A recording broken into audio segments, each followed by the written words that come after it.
Shalom, selamat pagi jemaat Tuhan. Berjumpa kembali dalam Doa Pagi Online. Satu pujian sukacita, kuasa kebangkitanmu.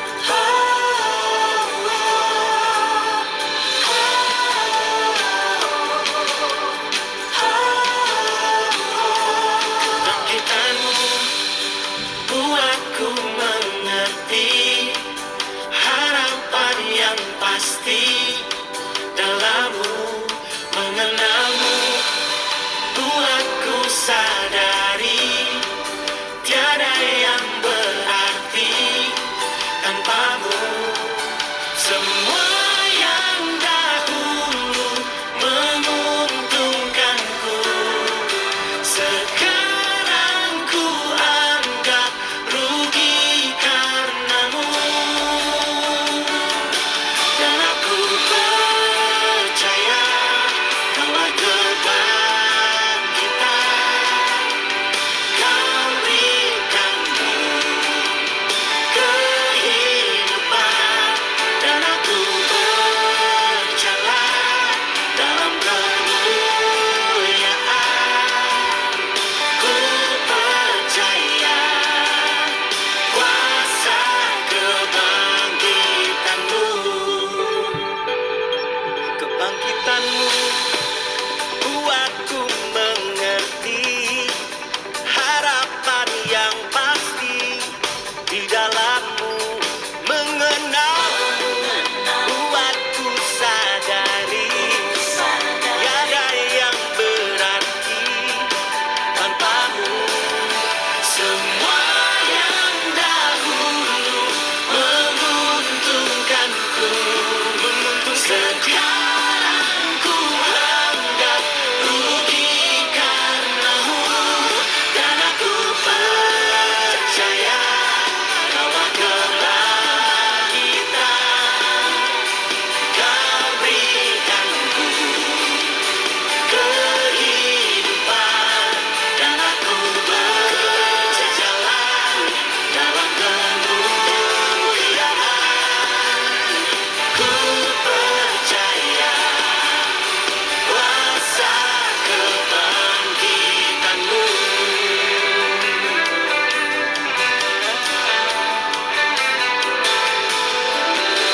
Bukan berlari menuju panggilanmu sampai dapatkan mahkota kehidupan. Bukan berlari menuju panggilanmu sampai dapatkan mahkota kehidupanku. Dan aku percaya Kaulah kebangkitan, Kau berikanku kehidupan. Dan aku berjalan dalam kemuliaan. Ku percaya kuasa kebangkitanmu. Percaya kuasa kebangkitanmu.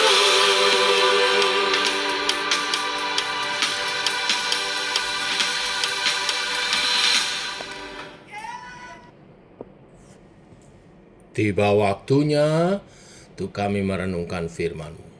Firman-Mu lah suluh dan terang bagi jalan kami. Berfirman Tuhan, terangi jalan kami, tuntun langkah kami dalam nama Tuhan Yesus Kristus. Amin. Kisah Para Rasul pasal 5 ayat 17 sampai 42. Kita renungkan kebenaran firman Tuhan ini. Demikian firman Tuhan. Akhirnya mulailah imam besar dan pengikut-pengikutnya, yaitu orang-orang dari mazhab Saduki, bertindak sebab mereka sangat iri hati. Mereka menangkap rasul-rasul itu lalu memasukkan mereka ke dalam penjara kota. Tetapi waktu malam seorang malaikat Tuhan membuka pintu-pintu penjara itu dan membawa mereka keluar, katanya, "Pergilah berdirilah di bait Allah dan beritakanlah seluruh firman hidup itu kepada orang banyak. Mereka mentaati pesan itu dan menjelang pagi masuklah mereka ke dalam bait Allah lalu mulai mengajar di situ. Sementara itu imam besar dan pengikut-pengikutnya menyuruh mahkamah agama berkumpul, yaitu seluruh majelis tua-tua bangsa Israel, dan mereka menyuruh mengambil rasul-rasul itu dari penjara. Tetapi ketika pejabat-pejabat datang ke penjara, mereka tidak menemukan rasul-rasul itu di situ. Lalu mereka kembali dan memberitahukan. Katanya, kami mendapati penjara terkunci dengan sangat rapinya dan semua pengawal ada di tempatnya di muka pintu. Tetapi setelah kami membukanya, tidak seorang pun yang kami temukan di dalamnya. Ketika kepala pegawai bait Allah dan imam-imam kepala mendengar laporan itu, mereka cemas dan bertanya apa yang telah terjadi dengan rasul-rasul itu. Tetapi datanglah seorang mendapatkan mereka dengan kabar, lihat, orang-orang yang telah kamu masukkan ke dalam penjara ada di dalam bait Allah dan mereka mengajar orang banyak. Maka pergilah kepala pengawal serta orang-orangnya ke bait Allah, lalu mengambil kedua rasul itu, tetapi tidak dengan kekerasan, karena mereka takut kalau orang banyak melempari mereka. Mereka membawa keduanya dan menghadapkan mereka kepada mahkamah agama. Imam besar mulai menanyai mereka. Katanya, dengan keras kami melarang kamu mengajar dalam nama itu.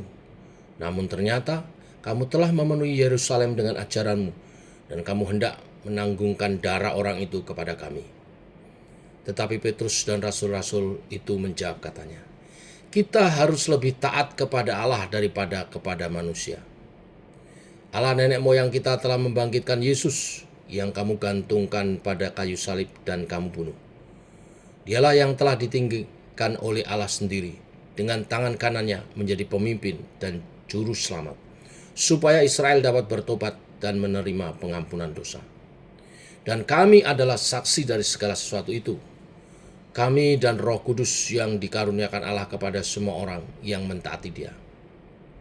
Mendengar perkataan itu, sangatlah tertusuk hati mereka dan mereka bermaksud membunuh rasul-rasul itu. Tetapi seorang Farisi dalam mahkamah agama itu yang bernama Gamaliel, seorang ahli Taurat yang sangat dihormati seluruh orang banyak, bangkit dan meminta supaya orang-orang itu disuruh keluar sebentar. Sesudah itu ia berkata kepada sidang, hai orang-orang Israel, pertimbangkanlah baik-baik apa yang hendak kamu perbuat terhadap orang-orang ini. Sebab dahulu telah muncul si Teudas yang mengaku dirinya seorang istimewa dan ia mempunyai kira-kira 400 orang pengikut. Tetapi ia dibunuh dan cerai-berailah seluruh pengikutnya dan lenyap. Sesudah dia, pada waktu pendaftaran penduduk, muncullah si Yudas, seorang Galilea. Ia menyeret banyak orang dalam pemberontakannya, tetapi ia juga tewas dan cerai-berailah seluruh pengikutnya. Karena itu aku berkata kepadamu, janganlah bertindak terhadap orang-orang ini. Biarkanlah mereka, sebab jika maksud dan perbuatan mereka berasal dari manusia, tentu akan lenyap. Tetapi kalau berasal dari Allah, kamu tidak akan dapat melenyapkan orang-orang ini. Mungkin ternyata juga nanti bahwa kamu melawan Allah, nasihat itu diterima. Mereka memanggil rasul-rasul itu lalu menyesah mereka dan melarang mereka mengajar dalam nama Yesus. Sesudah itu mereka dilepaskan. Rasul-rasul itu meninggalkan sidang mahkamah agama dengan gembira karena mereka telah dianggap layak menderita penghinaan oleh karena nama Yesus. Dan setiap hari mereka melanjutkan mengajar mereka di bait pengajaran mereka di bait Allah dan di rumah-rumah orang dan memberitakan Injil tentang Yesus yang adalah Mesias. Sampai di sini pembacaan kita. Para rasul menghadapi tantangan besar ketika mereka ditangkap karena pemberitaan Injil. Imam-imam kepala dan orang Saduki yang dipenuhi rasa iri karena banyak orang menjadi percaya akan pemberitaan para rasul yang disertai kuasa dan mujizat. Olehnya mereka berusaha menghentikan dengan memasukkan para rasul itu ke dalam penjara. Namun Tuhan bertindak. Seorang malaikat membuka pintu penjara dan memberi perintah yang jelas. Kembali ke bait Allah dan teruskan pemberitaan firman Tuhan. Firman yang kita baca hari ini mengajarkan bahwa tantangan tidak boleh menjadi alasan untuk berhenti melakukan panggilan Tuhan. Tuhan yang membukakan pintu bagi para rasul juga sanggup membukakan jalan bagi kita untuk terus berkarya baginya. Apakah tantangan selesai begitu saja?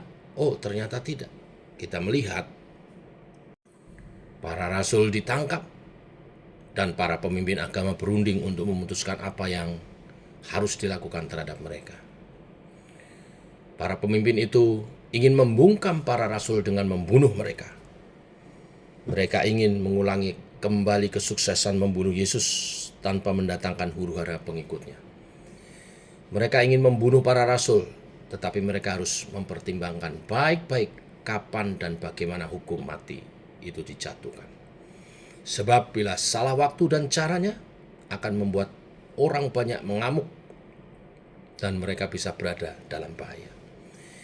Tetapi sekali lagi Tuhan bertindak. Di tengah-tengah para pemimpin yang takut kepada orang banyak, ternyata ada Gamaliel yang takut kalau mereka melawan Tuhan. Masih ada orang Farisi yang takut akan Tuhan. Kita tidak tahu banyak tentang Gamaliel ini kecuali bahwa dia adalah guru dari Paulus sebelum nanti Paulus jadi rasul. Ya, itu kisahnya ada di Kisah Para Rasul 22 ayat 3 nanti. Di ayat 34 dikatakan bahwa Gamaliel adalah seorang yang sangat dihormati. Seorang anggota dewan, nasihatnya sangat bijak. Karena di tengah-tengah para pemimpin lain yang melihat reaksi masyarakat, dia meminta agar mereka mempertimbangkan semua pemimpin-pemimpin yang mengaku Mesias. Di antara semua orang yang mengaku bahwa Mesias adalah, tidak satupun yang kelompoknya sanggup bertahan setelah mereka mati.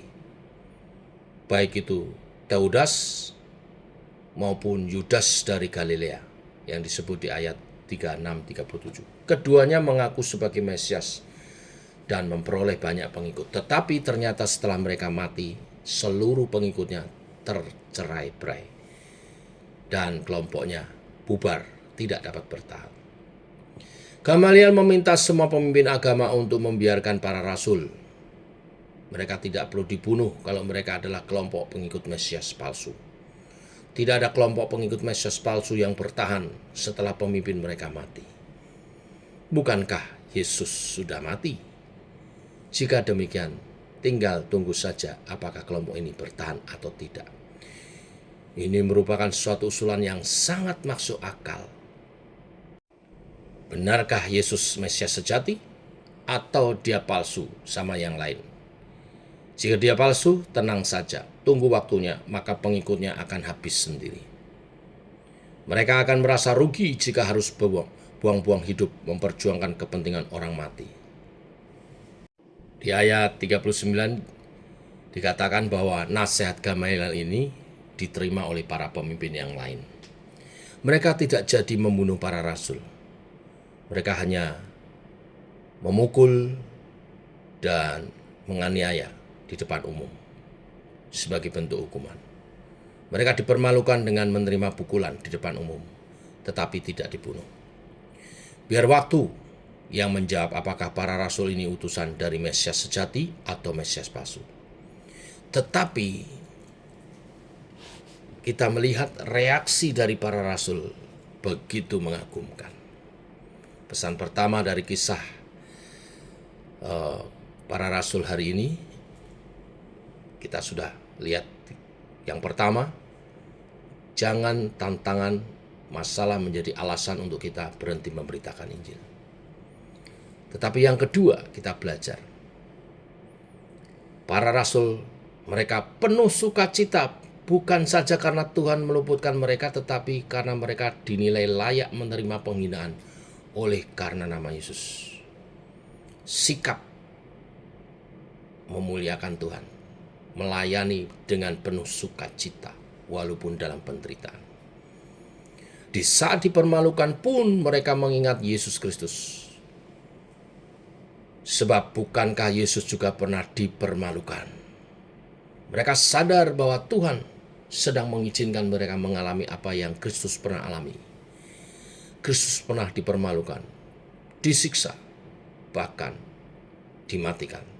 Tetapi kemudian dia bangkit dan mendapat tempat yang mulia bersama dengan Bapa di surga. Jika Kristus tidak bangkit, mungkinkah ada sukacita di tengah-tengah keadaan sulit seperti ini?